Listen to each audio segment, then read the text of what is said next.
Boa tarde a todos. Sou Carlos Montanho.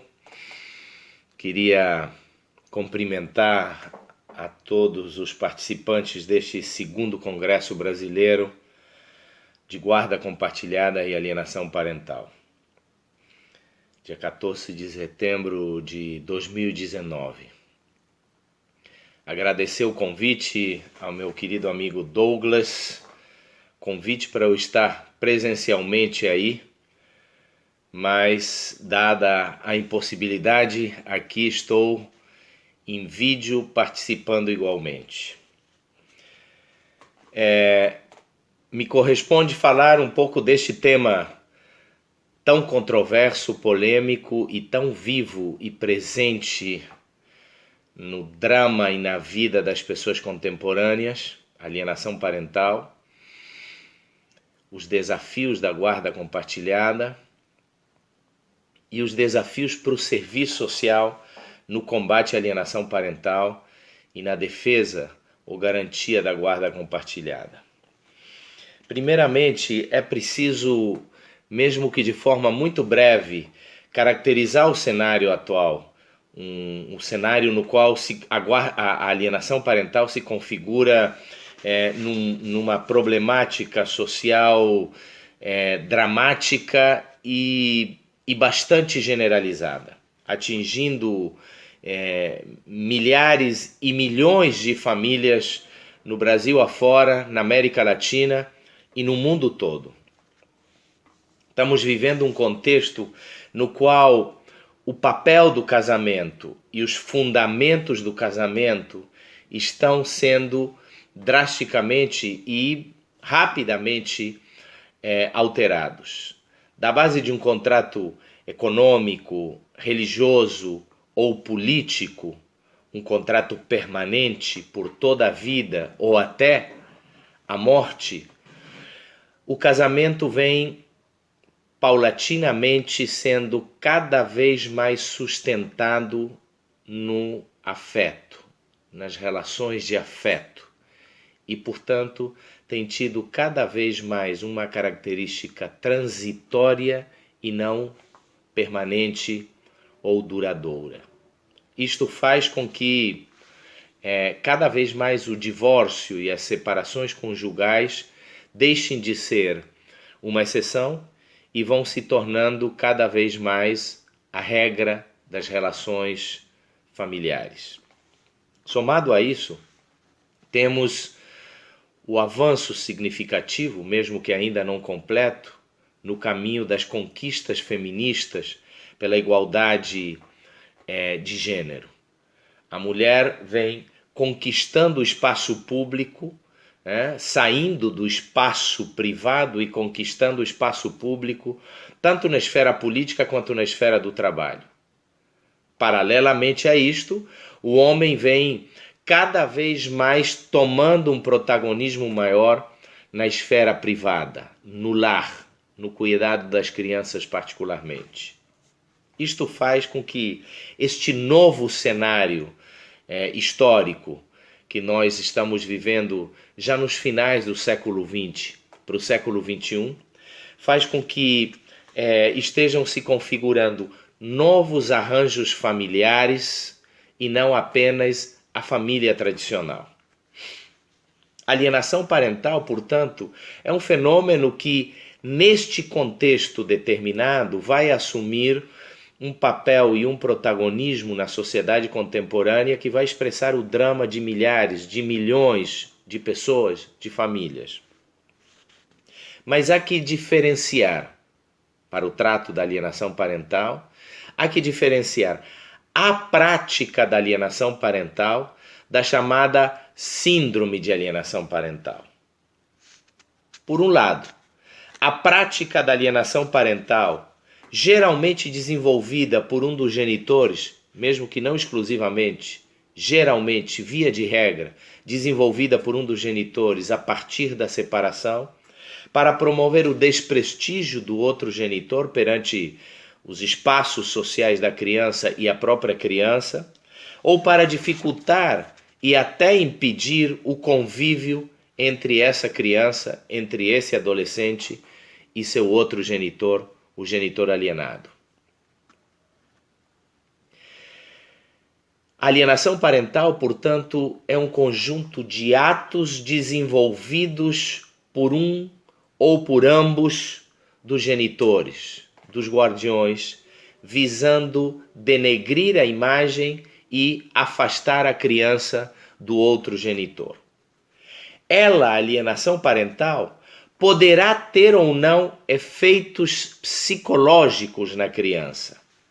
Se assim acontecer, se a criança vir a rejeitar, a desenvolver medo ou temor do outro genitor, o genitor alienado, sem nenhum motivo real, então estamos em face da chamada síndrome de alienação parental. Ou seja, a síndrome de alienação parental consiste na injustificada rejeição ou medo por parte do filho sobre um dos genitores, como um eventual efeito da prática da alienação parental. Vejam, se a síndrome de alienação parental constitui uma síndrome ou uma patologia, representa uma polêmica que está em questão, mas que para nós aqui é absolutamente irrelevante. Diga-se de passagem que a Organização Mundial da Saúde recentemente incorporou a alienação parental como uma patologia, como um problema de saúde. Mas, de fato, para o caso concreto e específico, se há patologia no genitor alienador e ou na criança alienada, isto é certamente relevante. Mas, diferente do caso individual, concreto, específico, para análise do fenômeno como um todo, se existe ou não patologia nos indivíduos, este é um assunto inteiramente irrelevante. O que nos interessa para entender o fenômeno em si não é a eventual existência de patologias que leva a promover a alienação parental ou as patologias desenvolvidas na criança, mas apenas o fenômeno explicado na sua existência, ou seja, a prática da alienação parental que acaba por afastar as crianças, os adolescentes, de um dos seus genitores. Alienação parental e síndrome de alienação parental, portanto, são questões, são processos relacionados, mas não representam a mesma coisa. No entanto, a alienação parental e a síndrome de alienação parental geralmente são confundidos ou identificados. Vejam, se a síndrome de alienação parental é um distúrbio ou transtorno psicológico na criança, a alienação parental remete a um conjunto de atos infracionais tipificados por lei. Ou seja, o legislador foi muito sábio ao tratar na lei da alienação parental a causa e não o efeito. A lei da alienação parental trata sobre a prática da alienação parental. E ela é uma infração, corresponde a uma infração, independentemente de a criança desenvolver ou não a tal síndrome de alienação parental. O legislador foi inteligente. Tratou a causa para evitar o efeito. No entanto, juízes e demais operadores do direito de família geralmente confundem a alienação parental com a síndrome de alienação parental ou exigem a existência da síndrome, da consequência, do efeito, para reconhecer, diagnosticar a causa, a prática da alienação parental. Se o legislador foi inteligente em tentar inibir a causa para evitar o efeito, os operadores do direito exigem, muitas vezes, a existência do efeito, a síndrome, para diagnosticar a causa. a prática da alienação parental. Mas vejamos, independentemente de existência ou não de síndrome de alienação parental, de que a criança possa desenvolver essa síndrome, há inúmeros impactos e profundos impactos na criança pela prática da alienação parental, quando é vítima dessa prática. Em primeiro lugar, devemos reconhecer a importância do duplo vínculo parental e o afeto e a identidade roubados à criança pela prática da alienação parental. O psicólogo Evandro Luiz Silva, que os acompanha neste evento, amparado numa ampla bibliografia e nos estudos clínicos, vai manifestar a necessidade do contato direto igualitário da criança com ambos as figuras parentais como fundamental no desenvolvimento emocional da criança, quando a criança começa a estruturar a sua personalidade e a sua identidade. Ou seja, para a construção da identidade da criança, para a construção da sua personalidade, o contato e o convívio igualitários com ambas figuras parentais, podem ser os genitores biológicos ou não, é fundamental. E a alienação parental visa o recorte, a inibição deste duplo vínculo, deste duplo contato igualitário. Mas há outros efeitos drásticos e dramáticos na criança, produtos da alienação parental. Primeiramente, o sofrimento, o profundo sofrimento da criança pelo afastamento do seu ser amado. Um sofrimento que pode ser vivido pela criança como um profundo sentimento de perda e talvez, em muitos casos, como um abandono. O medo ao abandono da figura paterna que vai levar provavelmente, a uma ruptura de relações, a um desapego, a ruptura da relação afetiva dessa criança com esse genitor. Se desenvolve também, muitas vezes, um sentimento profundo de culpa na criança. Se sente culpada pela separação dos pais, se sente culpada, a criança, pela não presença do pai ou da mãe, não entende isto como um efeito da alienação parental, mas passa ou a culpabilizar o pai alienado, ou a se culpabilizar pelo distanciamento em relação ao genitor alienado. Há também, em muitos casos, e não são poucos, a instalação das chamadas falsas memórias, ou seja, as ideias inculcadas na criança de que o pai ou a mãe os abandonou, de que o pai ou a mãe não gostam mais dele, não o amam, não se interessam, não se preocupam pela criança. Falsas memórias que podem chegar, inclusive, em muitos casos, em disputas de alienação parental, a falsas memórias de abuso físico ou sexual do pai, da mãe sobre a criança.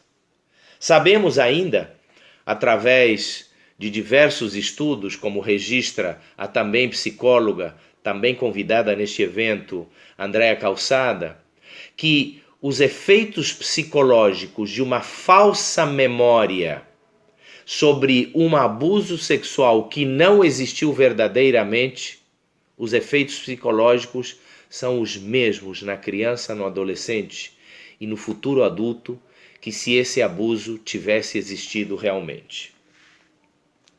Por tudo isto e muito mais, vemos que a alienação parental produz um dano irreparável na criança.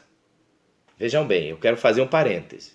Não estamos falando da defesa do pai, da defesa da mãe, da defesa da guarda unilateral de um, da guarda unilateral do outro, dos interesses de um ou do outro, mas da clara proteção à criança sobre os danos irreparáveis, morais, psicológicos, afetivos, que a criança vai ter em função da prática da alienação parental. É por isso que a legislação brasileira, a avançada legislação brasileira neste quesito, vai caracterizar na lei de 2010 a alienação parental como abuso afetivo e posteriormente caracterizá-la como violência psicológica.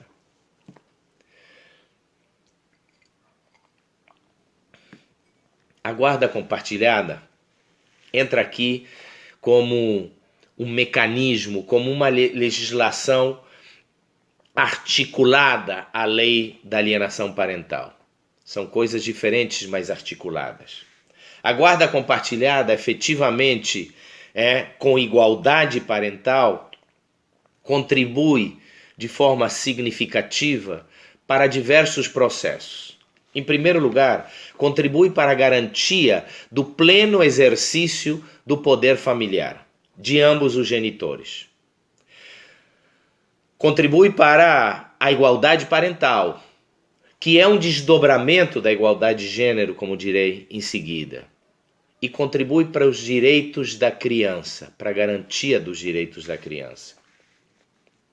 Por outro lado, a guarda compartilhada, mesmo sem ter como pressuposto, como finalidade, o combate à alienação parental, mas serve como um profundo antídoto contra a alienação parental. Na verdade, a guarda unilateral, dá as armas e as munições quase que limitadas para a promoção da alienação parental. Sob guarda unilateral, o risco e a liberdade para promover a alienação parental é quase impossível de combater. Com guarda compartilhada, os efeitos da alienação parental se tornam inócuos. Em primeiro lugar, a alienação parental, com guarda compartilhada e convivência equilibrada ou igualitária, não tem condições de promover, pelo menos, o afastamento da criança em relação ao seu outro genitor. A convivência está garantida.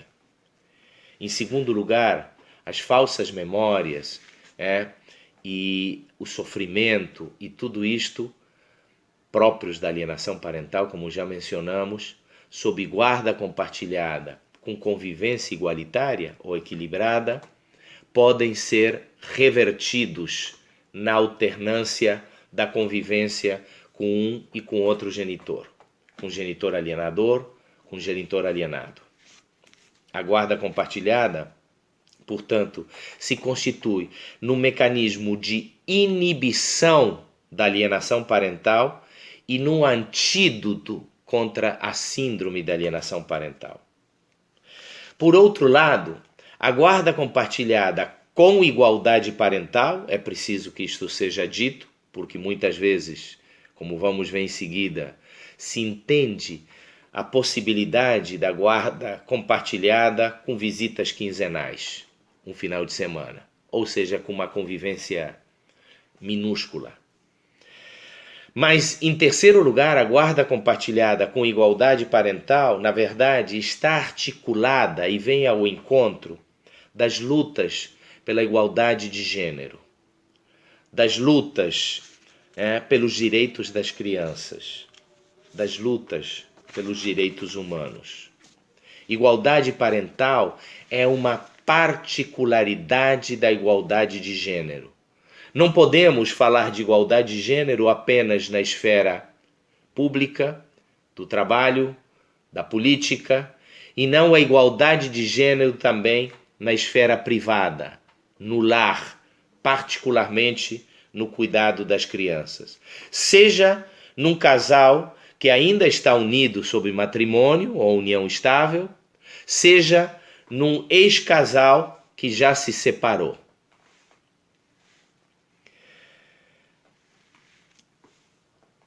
Na verdade, a a guarda compartilhada não é uma bandeira dos homens e a guarda unilateral uma bandeira das mulheres. Na verdade, a guarda unilateral é uma bandeira civilizatória e dos direitos humanos. É uma conquista da humanidade. Mas existem mitos que militam contra a guarda compartilhada. Mitos que algumas vezes tornaram inócua a lei da guarda compartilhada de 2008 e que ameaçam a atual lei da guarda compartilhada na sua implementação. O primeiro mito, mais conhecido por todos, um mito já claramente combatido pelos movimentos feministas, é o mito ideal da mãe cuidadora do lar e do pai provedor do trabalho. Esta é uma sociedade patriarcal, uma sociedade machista, onde se constituiu um ideal, uma figura idealizada e sacralizada da mãe. O ideal da mãe, da mulher mãe, cuidadora, puro amor e do lar. Paralelamente se desenvolve o ideal do homem pai, incapaz do cuidado da criança, mas apenas dedicado às tarefas públicas do trabalho e da política. Evidentemente, estes valores ainda fortes na nossa sociedade não acompanham a dinâmica da sociedade, as relações e os novos arranjos familiares, as conquistas dos movimentos feministas, as conquistas também dos homens no maior protagonismo e numa maior presença no lar, no espaço da vida privada, o desenvolvimento acadêmico e teórico da análise, particularmente sobre a igualdade de gênero, etc. Só que estes avanços sociais, históricos, teóricos e de movimentos sociais, particularmente do movimento feminista, muitas vezes não são acompanhados pelos operadores de direito, particularmente por aqueles que decidem sobre as guardas das crianças, os juízes, mantendo-se ainda num papel, numa visão claramente conservadora da idealização da mulher mãe, cuidadora das crianças, do lar, e do homem pai na esfera pública e distante da esfera do lar. Mito que precisamos frontalmente superar no contexto contemporâneo. Há um segundo mito, o mito da ideia de que a guarda unilateral favorece a harmonia e a guarda compartilhada fomenta o conflito. Este é um mito também muito forte.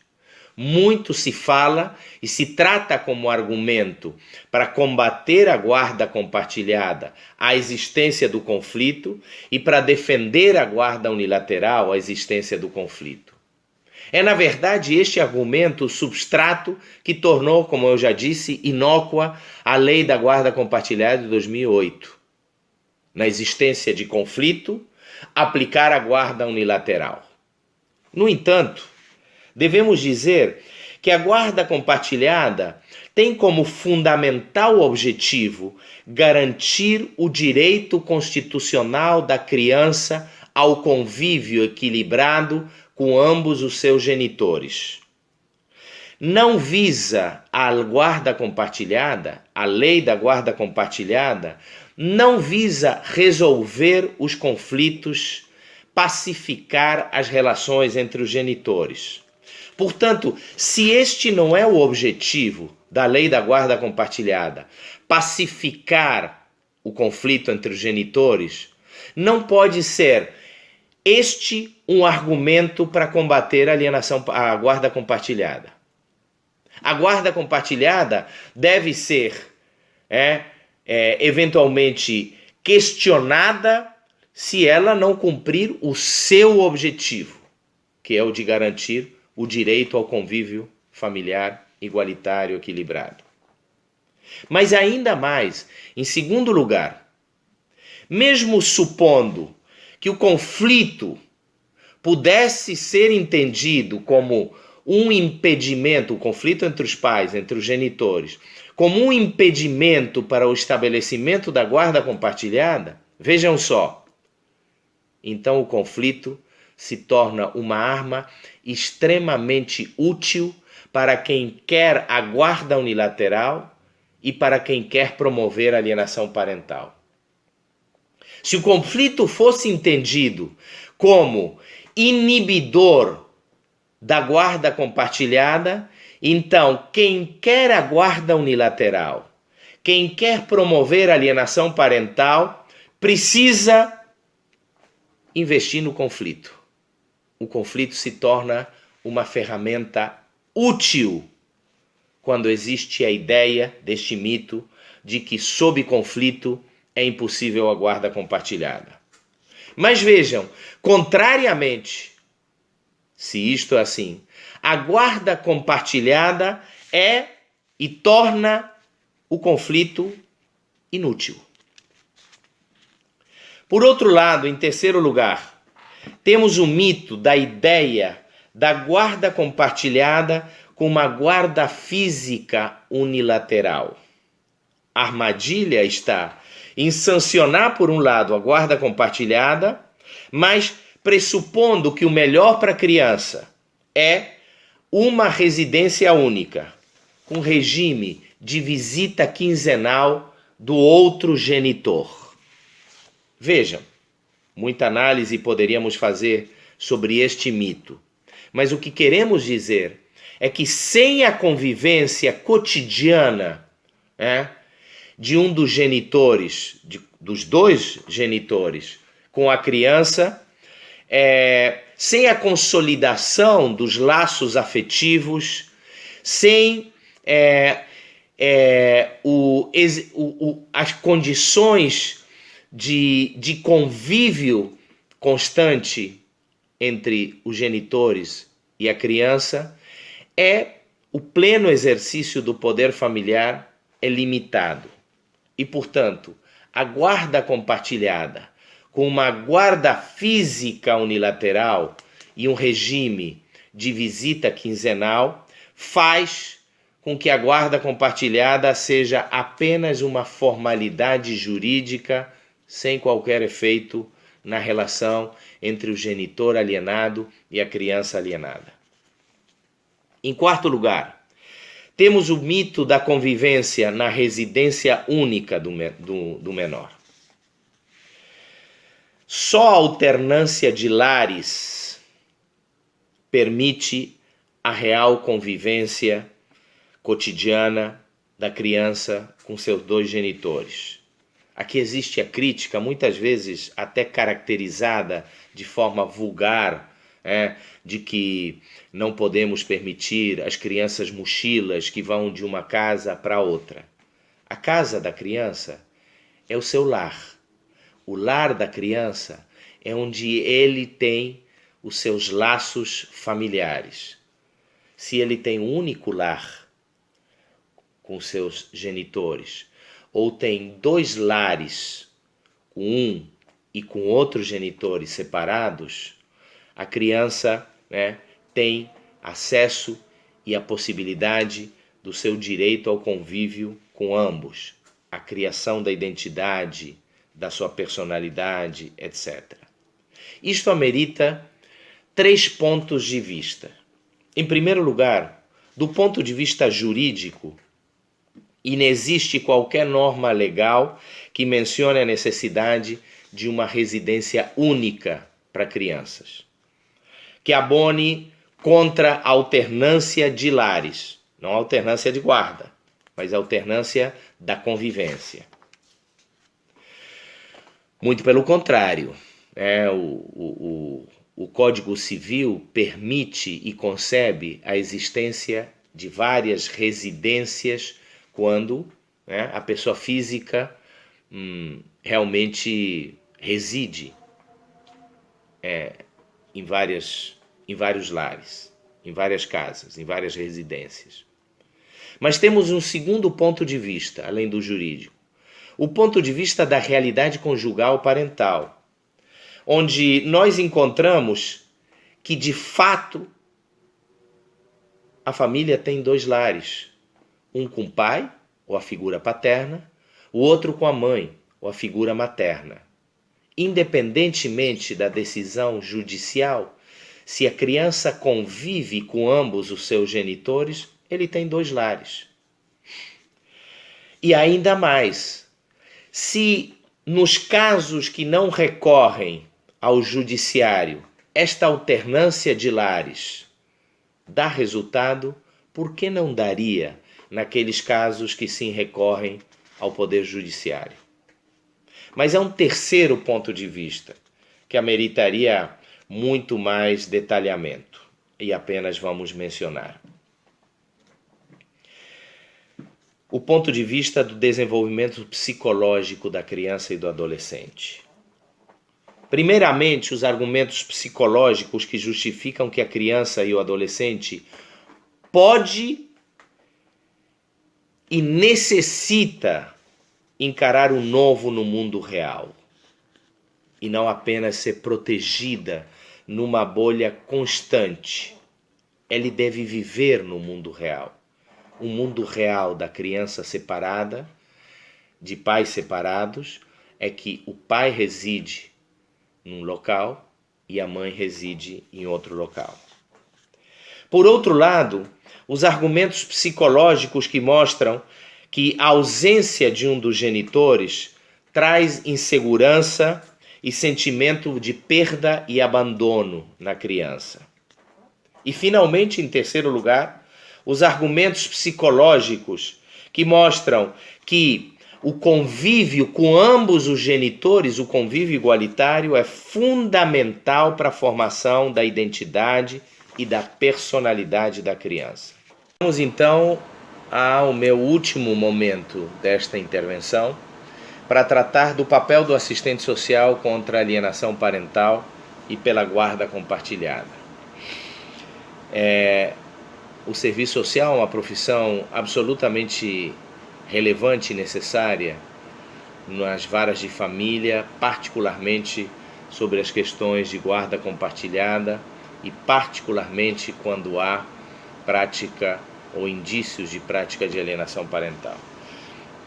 O assistente social deve ter uma visão de totalidade, integralidade, articulando os processos que correm às vezes em diferentes varas, mas que remetem ao mesmo caso, ao mesmo fenômeno. Articular todos esses processos e dar um tratamento igualitário às partes, tendo como âncora e como embasamento a verdade e a justiça. É claro, devemos dizer, que não cabe ao profissional de serviço social, como um detetive, demonstrar a verdade dos fatos, mas sem sombra de dúvidas, ele tem que sustentar o seu estudo social nos dados comprovados da realidade e apontar os indícios de alienação parental quando eles existirem. Não há justiça, nem justiça social, que não se ampare na verdade, mas que parta de prejulgamentos, diversões das partes, e certamente fere os valores que orientam o código de ética quando esse estudo não se ampara na verdade. Não é que o estudo social demonstre a verdade, mas o estudo social se ampara nela. Não cabe também a priori ao assistente social comprovar a idoneidade de ambos os seus genitores. O pressuposto é que ambos são idôneos para o exercício da guarda. Porém, por ser tal aptidão, tal idoneidade, uma condição para o exercício da guarda dos filhos, quando há indícios de abuso, de maltrato, de negligência, de alienação parental, cabe sim ao profissional de serviço social apontar os indícios dos mesmos. Nos casos de alienação parental, deve verificar a eventual existência de indícios de alienação parental e esta, vejam, é uma tarefa fundamental e irrenunciável ao assistente social. Por um lado, se no estudo social o profissional desconsiderar a existência desta prática de alienação parental quando ela existir, com seu parecer, o perito social estará prejudicando o genitor alienado e ajudando a esconder tal prática infracional, penalizando fundamentalmente a criança com o afastamento em relação ao seu genitor. Por outro lado, no entanto, se o profissional apoiar a tese da alienação parental sem ela existir, e muitas vezes isso acontece, estará contribuindo com seu estudo social para camuflar eventuais atos que justifiquem a rejeição ou medo do filho pelo seu genitor. Finalmente, se por outro lado, aceitar como verdadeiras determinadas denúncias que podem ser falsas, justamente com o objetivo de, através de medidas protetivas, afastar o genitor denunciado falsamente dos seus filhos, com prejulgamentos, sem a imparcialidade devida, sem a verificação dos fatos, novamente, com seu estudo social, ajudará à impunidade e sucesso do genitor alienador. Não obstante tudo isso, a constatação da alienação parental pelos peritos não deve perseguir uma lógica punitiva. Não se trata, nos casos da ação do assistente social, de punir o genitor alienador, mas de buscar inibir a prática da alienação. Mas não orientar a perícia numa lógica punitiva não pode levar o técnico a ignorar nos seus estudos sociais quando tal prática realmente existe. Quais são os aspectos a observar nos estudos sociais? Primeiramente, dito de forma muito rápida, o perito social deve analisar as condições dos pais e mães ou tutores para a guarda, o convívio e a residência dos filhos. Por outro lado, a observância do perito sobre os processos onde há denúncias de abuso sexual ou violência doméstica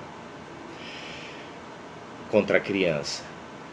A presença estatística de falsas denúncias nos casos de disputa de guarda, isso está demonstrado em níveis desde 50% a 80%, como constatam alguns operadores do direito de família, faz com que a verificação destas denúncias seja quase que uma questão metodológica a seguir. O assistente social não pode dar as costas a uma denúncia de abuso sexual, deixando de relatar o fato. Todavia, também não pode dar as costas ao fato destas denúncias poderem constituir falsas denúncias. Ignorar a denúncia e desatendê-la pode, se verdadeira, levar a condenar o filho a continuar vítima de tal prática. Aceitar a denúncia sem verificar pode, se falsa, levar a condenar o filho ao afastamento do seu genitor falsamente acusado. Finalmente, em terceiro lugar, a observância dos atos ou práticas de alienação parental. Vejam, não podemos, como muitas vezes se faz, colocar o combate ao abuso sexual por um lado e o combate à alienação parental por outro lado, como se ou devêssemos combater um ou outro.